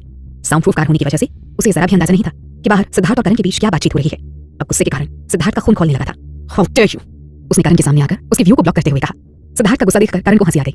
उसने सिद्धार्थ के गाल थपथपाते हुए कहा, यार तुम तो इतने से ही घबरा रहे हो, ये तो ट्रेलर भी नहीं था, अभी तो तुम्हें पूरी पिक्चर देखनी है। मैं घबरा नहीं रहा, मैं बस तुम्हारे जैसे डिस्गस्टिंग लोगों की नजरों से उसे बचा कर रखना चाहता हूं। सिद्धार्थ ने जलती हुई नजरों से उसकी तरफ देखते हुए कहा, और फिर मुझे किस बात का डर? बीवी है वो मेरी, 7 जन्मों तक साथ निभाने का वादा किया है हमने एक दूसरे के साथ, और उससे भी बड़ी बात, वो प्यार करती है मुझसे। सिद्धार्थ ने भी इस बार उसे एक स्माइल देते हुए उसके एकदम करीब आकर जवाब दिया। करण ने 2 कदम पीछे हटते हुए एकदम लापरवाही से अपने कंधे उचकाते हुए जवाब दिया, सो व्हाट, शादी ही तो हुई है, कौन से बच्चे हो गए हैं तुम्हारे? इनफैक्ट आजकल तो बच्चे भी सेफ मैरिज की गारंटी नहीं होते। अब अपने बिल्लू बाबू को ही देख लो। सिद्धार्थ ने अचकचाते हुए उसकी तरफ देखा। अरे मैं बिल गेट्स की बात कर रहा हूँ, पता तो होगा ना तुम्हें, शादी के इतने साल बाद भी उनका डिवोर्स हो गया। अब तुम खुद ही सोचो, इतना सारा पैसा, बच्चे, इतने साल की रिलेशनशिप और प्यार, इतनी सारी चीजें मिलाकर भी उनके रिश्ते को नहीं बचा पाए। तो भाई तू कहाँ ठहरता है? तेरी तो शादी हुए अभी जुम्मा 4 दिन हुए हैं, क्या पता कब डिवोर्स हो जाए। करण ने उसे एकदम सीरियस होकर समझाने वाले अंदाज में देखते हुए कहा। उसकी बात सुनकर सिद्धार्थ शॉक रह गया था। कोई इतना भी पागल कैसे हो सकता है? उसे वाकई सोनल की फिक्र हो रही थी जितना उसने सोचा था। इस कारण के इरादे उससे कहीं ज्यादा डेंजरस लग रहे थे। उसे इस बात से भी कोई फर्क नहीं पड़ रहा था कि सोनल ऑलरेडी मैरिड है। उल्टा वो खुल्लम खुल्ला सिद्धार्थ को चैलेंज कर रहा था कि वो सोनल को उससे छीन कर ले जाएगा। उसने गुस्से में अपनी मुट्ठियां कसते हुए अपने गुस्से को कंट्रोल करने की कोशिश की। अगर इस वक्त सोनल यहाँ पर नहीं होती तो डेफिनेटली वो इस करण के बच्चे को पीट कर इसका मुंह हमेशा के लिए बंद कर देता। लेकिन सिद्धार्थ सोनल के सामने कोई भी सीन क्रिएट करना नहीं चाहता था। सो उसने एक बार करण की तरफ चलती हुई नजरों से देखकर कहा, शी इज माई वाइफ, और तू जैसा सोच रहा है ना वैसा कभी नहीं होगा। उम्मीद पर दुनिया कायम है ब्रो, फ्यूचर किसने देखा है? और फिर मैंने तो सुना है कि तुझसे अपना खुद का ही गुस्सा कंट्रोल नहीं होता, बीवी कहां से कंट्रोल होगी? इतना कहकर उसने हंसते हुए सिद्धार्थ की आंखों में आंखें डालकर कहा, बस सिर्फ एक गलती तेरी और फिर सोनल मेरी। मैं उस दिन का इंतजार करूंगा। अब सिद्धार्थ के लिए अपने गुस्से को कंट्रोल करना मुश्किल हो गया था। उससे मैं आगे बढ़कर उसने करण का कॉलर पकड़ लिया। सोनल ने कार में बैठे हुए जब ये नजारा देखा तो वो बुरी तरह चौंक गई। उसने कार का डोर ओपन करते हुए पूछा, क्या क्या कर रहे हो तुम दोनों? हालांकि सोनल ने उन दोनों के बीच की बातें सुनी नहीं थी, लेकिन उन दोनों के एक्सप्रेशंस देखकर उसे कुछ कुछ अंदाजा हो रहा था कि उन दोनों के बीच कुछ सही नहीं है। सोनल की आवाज सुनते ही सिद्धार्थ ने झट से करण का कॉलर छोड़ दिया और एक बड़ी सी स्माइल के साथ उसके गले में अपना हाथ डालते हुए बोला, नथिंग स्पेशल। देखो ना, करण से बातें करते हुए मैं तो भूल ही गया था कि तुम्हें भूख लगी होगी ना। तुम अंदर बैठो, मैं बस 2 मिनट में आ रहा। कहते हुए उसने वापस अपना हाथ आगे बढ़ाकर डोर बंद कर दिया। उसने करण की तरफ देखते हुए गुस्से से भरकर कहा, तेरी किस्मत अच्छी है कि आज मैं तुझे छोड़ रहा हूँ, लेकिन अगर तुमने दोबारा सोनल के करीब आने की कोशिश भी की ना तो। कहते हुए उसने जानबूझकर अपनी बात अधूरी छोड़ दी और कार की तरफ बढ़ गया। सिद्धार्थ को जाते देखकर करण के फेस पर वापस स्माइल आ गई थी। कार के करीब आते हुए उसने उसकी विंडो पर नॉक किया जहां सोनल बैठी हुई थी। सोनल ने जब करण को देखा तो तुरंत अपनी विंडो ग्लास नीचे कर दी और उसे एक स्माइल देते हुए बोली, ओके करण, मुझे अब जाना होगा, बट डोंट वरी, मैं बहुत ही जल्द तुमसे सारे ड्रेस के डिजाइन के साथ मिलूंगी, ओके? जवाब में करण बस मुस्कुरा दिया। उसने एक नजर सिद्धार्थ के ऊपर डाली जो इस वक्त अपनी सीट बेल्ट लगाने में बिजी था। फिर उसने वापस सोनल की तरफ देखते हुए कहा, श्यूरी भाई, कहना तो नहीं चाहिए पर आज जिंदगी में पहली बार मुझे थोड़ी सी खुशी नसीब हुई है, सिर्फ इसलिए क्योंकि मुझे तुम्हारे साथ वक्त बिताने का मौका मिला। कहते हुए उसने एकदम से साथ फेस बना लिया। काश कि मुझे तुम्हारे साथ थोड़ा और टाइम स्पेंड करने का मौका मिलता। सिद्धार्थ ने जब ये सुना तो एक बार फिर से उसका गुस्सा भड़क गया। उसने बिना सोचे समझे विंडो क्लोज करने के लिए बटन पुश कर दिया। मजबूरन करण को वहां से अपना हाथ हटाना पड़ा। कार को पूरी तरह लॉक करने के बाद सिद्धार्थ ने किसी तरह गहरी सांस लेते हुए खुद को शांत करने की कोशिश की और फिर सोनल की तरफ मुड़ते हुए बोला, हर रोज तुम मुझे मेरी पसंद की डिशेस बनाकर खिलाती हो ना, लेकिन आज डिनर में सब कुछ तुम्हारी पसंद का होगा। कार स्टार्ट करने से पहले सिद्धार्थ ने खुद सोनल की सीट बेल्ट बांधी और फिर तेज रफ्तार से कार को रेस्टोरेंट की तरफ दौड़ा दिया। सिद्धार्थ चुपचाप सामने की तरफ देखते हुए ड्राइविंग कर रहा था। गाड़ी में खामोशी छाई हुई थी। सिद्धार्थ को ड्राइव करते हुए काफी देर हो चुकी थी और अब वो अम्यूजमेंट पार्क से काफी दूर भी आ चुका था, लेकिन करण की बातों को याद करके उसका चेहरा अब तक सख्त बना हुआ था। सोनल को उसकी चुप्पी से थोड़ा डर लग रहा था। आखिर में उसने ही बात की शुरुआत करते हुए पूछा, सिद्धार्थ सिद्धार्थ तुम नाराज हो? नहीं, सिद्धार्थ ने बिना उसकी तरफ देखते हुए जवाब दिया। तो फिर तुम कुछ बोल क्यों नहीं रहे हो? सोनल ने परेशानी से उसकी तरफ देखते हुए पूछा। ड्राइविंग करते हुए सिद्धार्थ के फेस पर कोई एक्सप्रेशंस नहीं थे, लेकिन फिर भी उसका सख्त चेहरा देखकर सोनल का दिल बैठा जा रहा था। उसे समझ ही नहीं आ रहा था कि आखिर सिद्धार्थ और करण के बीच ऐसी कौन सी बात हुई है जिससे वो इतना ज्यादा डिप्रेस्ड है। सिद्धार्थ ने एक बार सोनल की तरफ देखा जो अभी मुंह लटकाए उसे अपनी बड़ी बड़ी आंखों से देख रही थी। उसे देखते ही सिद्धार्थ का दिल पिघलने लगा था। सोनल बहुत ज्यादा इनोसेंट थी, वो बहुत इजीली सबके ऊपर ट्रस्ट भी कर लेती थी। ऐसे में वो उस करण की धमकियों को हल्के में नहीं लेना चाहता था। हिम्मत तो देखो उसकी कि जानते हुए भी कि सिद्धार्थ सोनल का हस्बैंड है, उसने उसके सामने सोनल को अपनी गर्लफ्रेंड तक कह दिया। हाथ सचमुच उस करण ने अपनी सारी लिमिट्स क्रॉस कर दी थी। इन सारी बातों को सोचते हुए उससे में उसका हाथ स्टीयरिंग पर और ज्यादा कस गया था। उसने एक नजर सोनल के ऊपर डाली और फिर वापस ड्राइविंग पर कॉन्सेंट्रेट करते हुए बोला, करण के साथ काफी अच्छी बॉन्डिंग हो गई है ना तुम्हारी?